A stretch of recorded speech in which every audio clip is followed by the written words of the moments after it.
আসসালামু আলাইকুম। ডাক্তার শফিক রহমান সাহেব কি বক্তব্য দিতেছে আপনারা শুনে। আল্লাহর কসম, মহান আল্লাহ সাক্ষী, আমরা জামাত ইসলামের বিজয় চাচ্ছি না।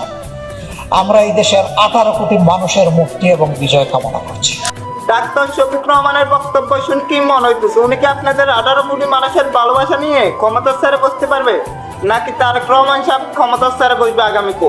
আপনারা সবাই কমেন্ট করে জানান। তারেক রহমান সাহেবের একটা ছোট্ট ভিডিও দেখেন।